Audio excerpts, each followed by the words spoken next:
¿Qué tal, jovencitos? Los saluda el profesor Rodríguez. Estamos aquí en nuestra sesión de hoy del curso de Economía.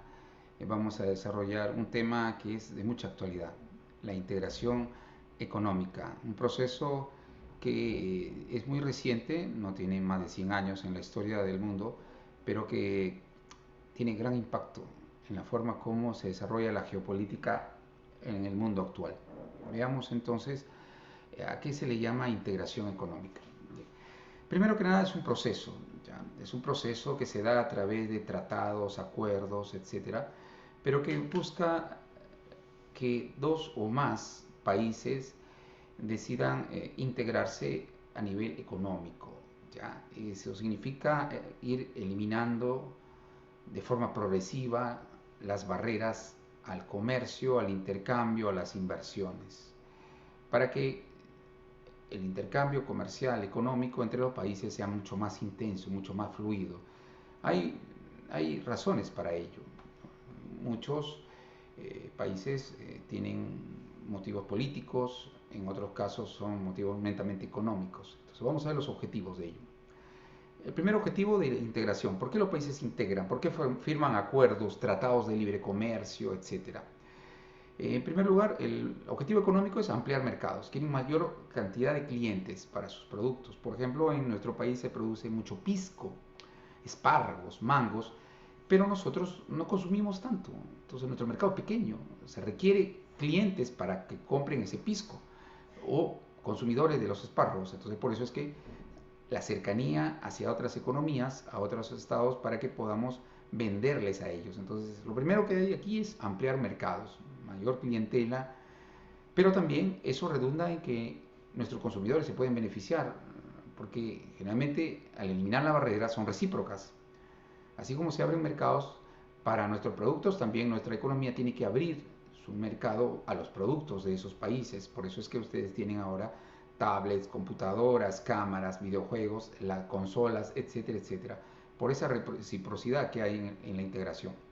Otro objetivo es político, reducir la tensión bélica entre los países. Generalmente cuando hay bloques de integración, acuerdos, esa tensión bélica se apacigua, se disminuye. Con eso no estamos diciendo que los países no puedan entrar en guerra, obvio que sí, puede haber conflictos, pero se van a tratar de minimizar, de reducir, porque hay un interés económico de por medio.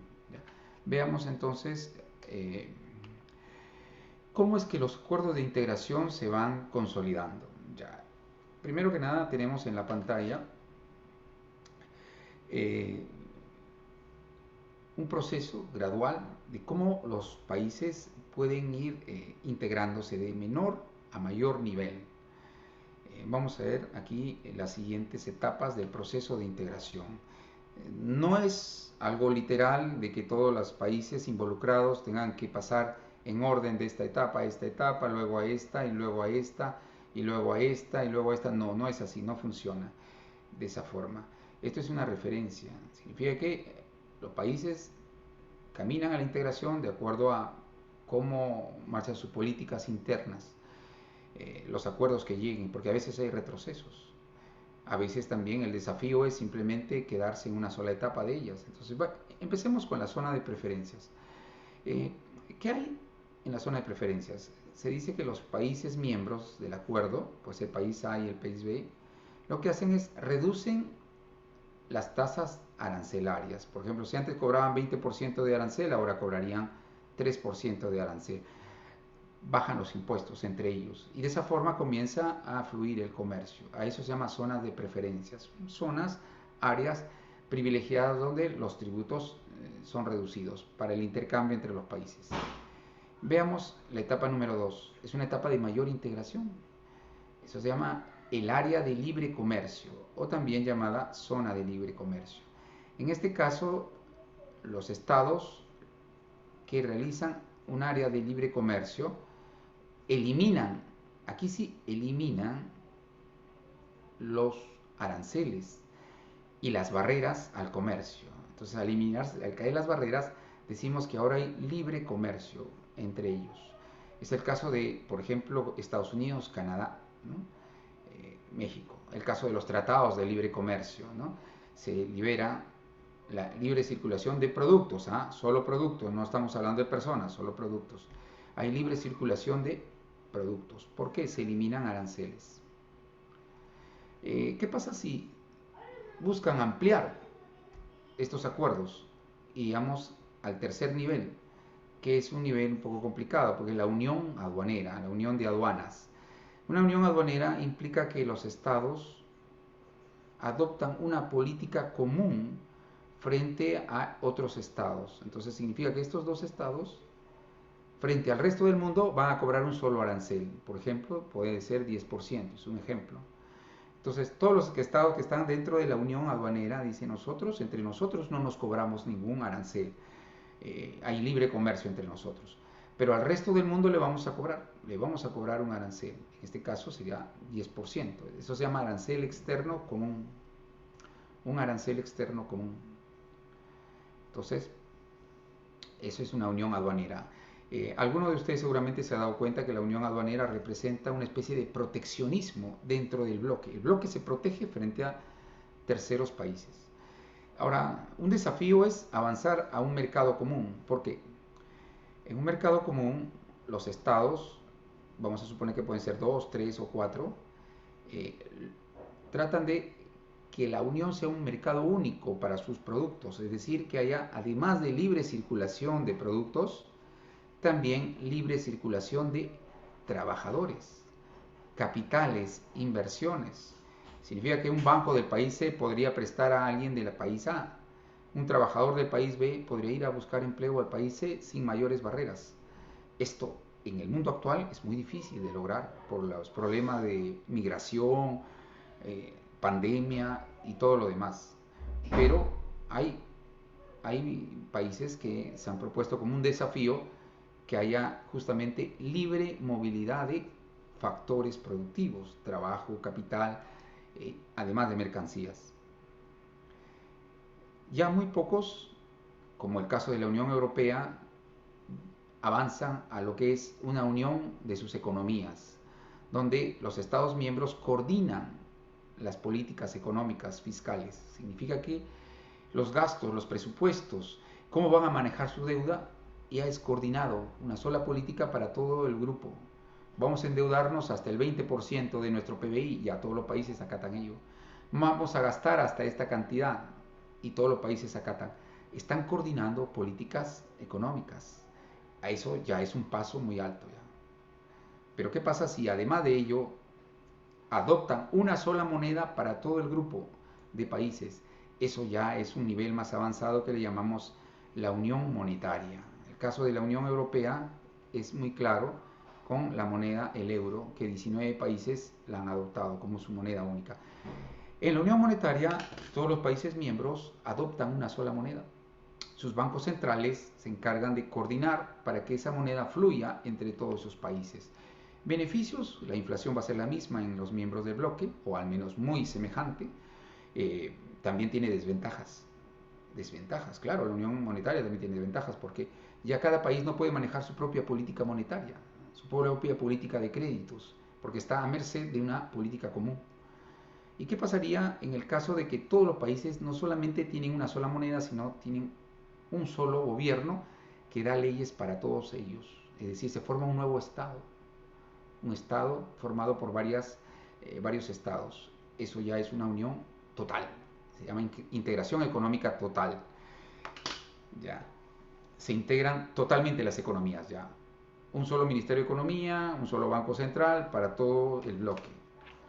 Muchos dicen que la Unión Soviética encajaría en lo que es la integración económica total. Las repúblicas estaban manejadas desde una sola oficina, ¿no es cierto?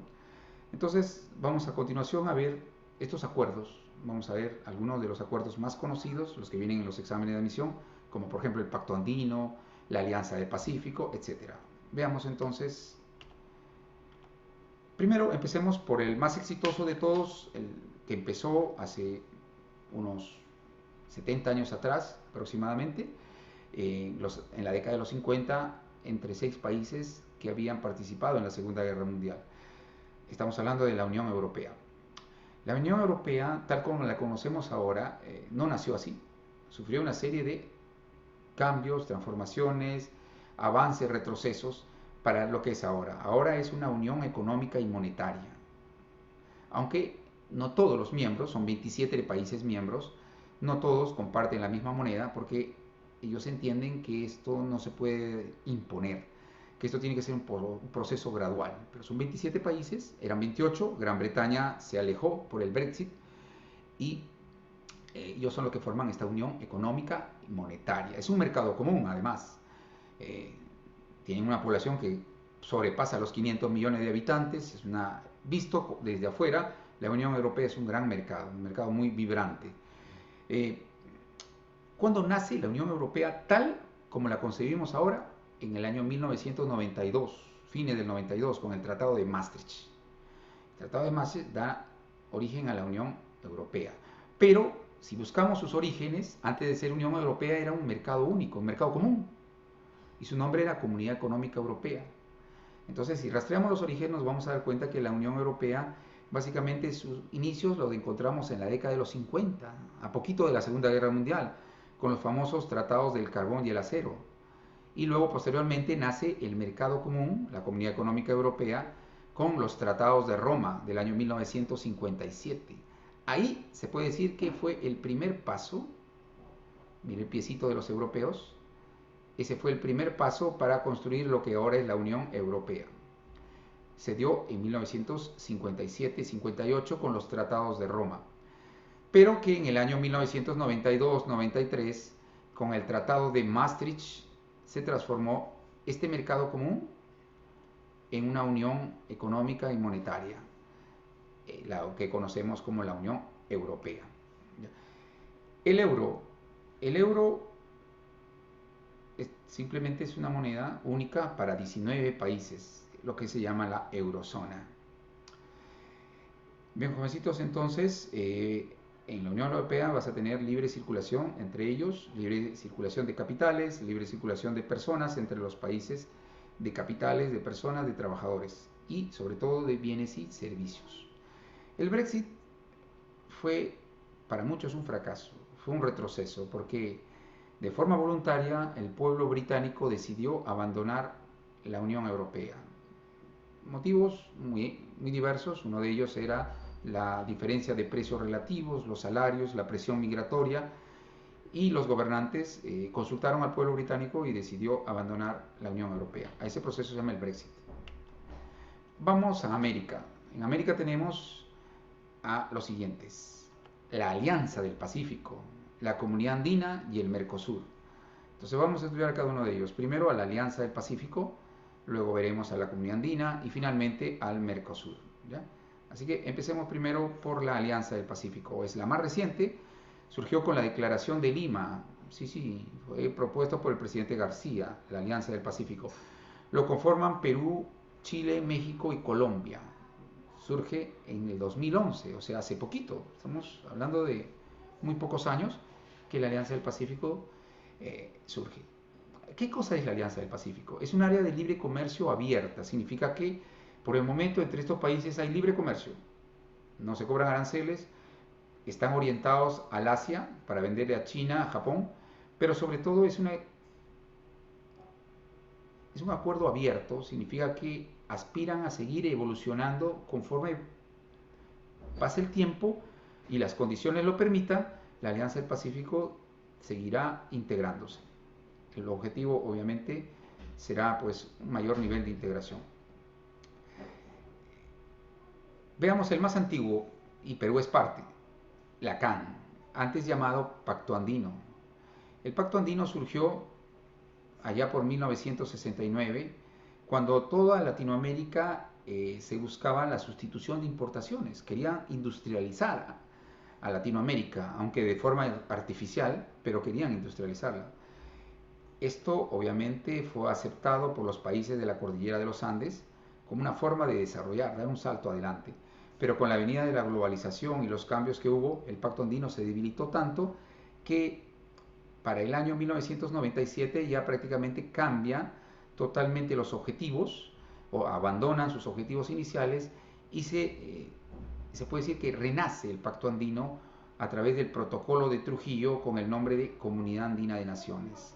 Hoy está formada por Perú, Bolivia, Ecuador, Colombia, pero sus antecedentes son el Pacto Andino, Grupo Andino, que nació con el Acuerdo de Cartagena de 1969.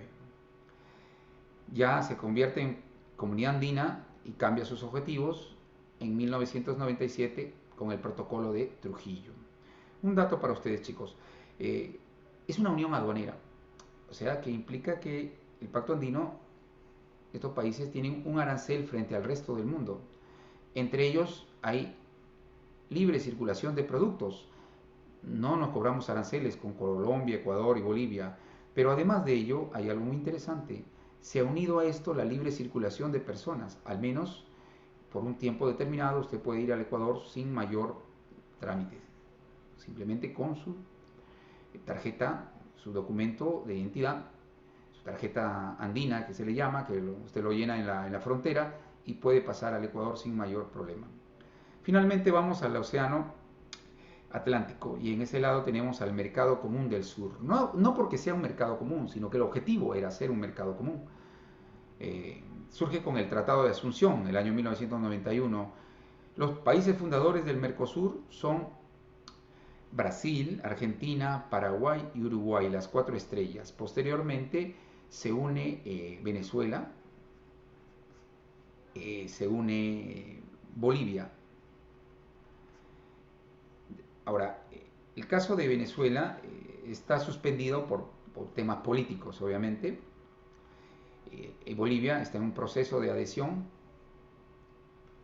Veamos ahora Norteamérica. En Norteamérica tenemos el NAFTA, el TLC de América del Norte, que ahora se ha extendido, ¿no? Se ha renegociado. Ahora el TLC de América del Norte ahora tiene otro nombre, ya. El acuerdo de Texas ha sido reformulado. Entonces, ¿qué países forman el Tratado de Libre Comercio de América del Norte? Lo forman Estados Unidos, México y Canadá. Es un área de libre comercio. Es un área de libre comercio. Finalmente vamos a hablar de un foro. ¿Qué significa que es un foro? Que los acuerdos no son vinculantes, o sea, al no ser un tratado obligatorio para los países miembros, simplemente sus acuerdos son acatados de forma voluntaria por los miembros. Es el famoso foro de la PEC, Foro de Cooperación Económica Asia-Pacífico. Es un foro muy importante porque lo que busca es que en el futuro ese grupo de países del Asia-Pacífico, son 21 economías que comparten el Océano Pacífico, está Japón, está Estados Unidos, Perú, ese grupo de países caminen hacia una integración, pero por el momento lo que buscan es, como su nombre lo dice, cooperar para el desarrollo de esas economías. No está de más decir que el Océano Pacífico representa más de la mitad del comercio mundial. Entonces tenemos a un foro muy importante que ha ayudado mucho al crecimiento y que en el futuro seguramente va a seguir siendo muy importante para la economía de nuestro país. Se agradece su atención, los invitamos al desarrollo de la práctica. Hasta la vista, jóvenes.